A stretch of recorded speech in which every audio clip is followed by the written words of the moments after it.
Welcome, Rod Bolitho, Director of Nile, to the third policy dialogue here in Delhi. Rod, what does the English language mean to you as an individual and as a professional working in the field of ELT? Well, of course, for me as an individual, English is part of me. You know, it's an integral part of me. It's been my livelihood for so many years. Without English, I wouldn't have had a job. So I've made a career really in English language teaching all these years. You know, my perspective on its role and status in India is changing because my first visit to India was way back in 1986. English, the status of English has changed somewhat since '86, and it's now a must-have for everybody, whereas in those days there was still a lot of argument about the status of English, and of course people with preferences for national languages were, you know, were all at war with English at that time, and now I think there's more of a consensus about English in India.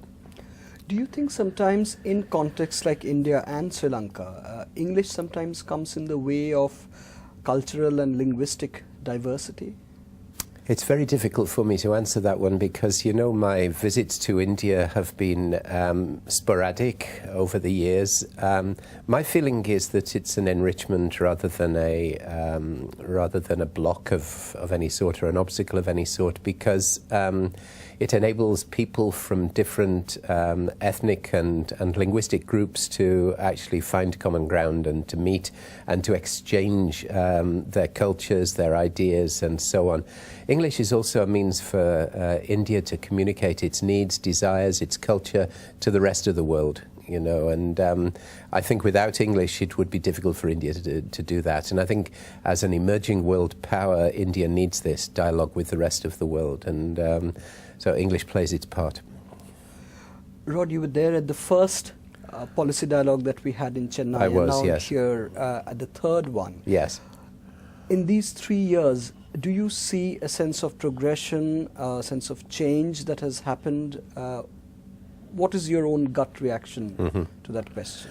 Yeah, I think one of the things which is absolutely clear is that you've got within the British Council a clearer idea of the kind of stakeholders and the kind of contributors you need to invite to a dialogue like this. And I think the mix here is a bit richer than the mix in Chennai. For the first policy dialogue, I think the level of engagement is higher this time. I was also pleased this time to see a slightly more representative sample from the corporate sector here, and the opening of a dialogue, I think a real dialogue between the corporate sector and the educational sector, which I think has been more effective in this third policy dialogue than it was in the first one. And I think that's absolutely essential. And one of the problems that has become apparent again in this dialogue is the need for the corporate sector and the educational sector to find a common language to talk to each other, so that when they talk about training, they know what they mean, because it means something a little bit different in the corporate sector from what it means in the educational sector. When they talk about standards, so they know what they're referring to in education and in the corporate sector. Right. And I'm very, very interested in the demand from the corporate sector that language instruction should be more vocationally relevant to young people, and that soft skills should be introduced into the educational process at school and college level. One of the things that strikes me always is that these soft skills, communication skills, interpersonal skills, presentation skills, all those skills which I think corporate sector would like to have from the education sector, within the education sector there's no real dialogue about how those skills and in which part of the curriculum those skills should be developed. So the problem is it all going to fall on the shoulders of the English teachers, who are already overburdened, that they should also be responsible for developing these soft skills, you know? The corporate sector would like these skills to be developed before the students enter employment, but nobody takes responsibility for them in the educational sector because everybody is subject-centred. Picking up on that particular response, Rod, we heard a couple of very interesting phrases being bandied about, especially yesterday when there was a very large corporate sector presence, about, ready-to-eat employees, Yes. plug-and-play employees. What is your take on that? Shouldn't really the role of education be, something for life? I mean, values for life, stuff like that, vis-a-vis just pure skills? I think this is, it's at the heart of the debate. Obviously, in vocational education, there's a need to be more relevant to the employment world, to the job world, and the needs, the language and the skills needs of the job world.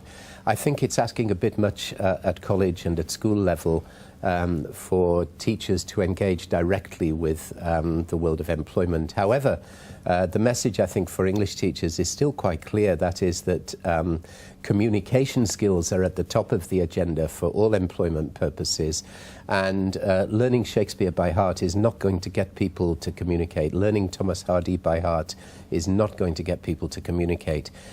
So I think there is a clear message back for teachers of English that they need to make their subject matter more relevant, and they need to look at the Common European Framework of Reference, the 5 skill areas which are in there, and work on developing the skills in their students in a more systematic way.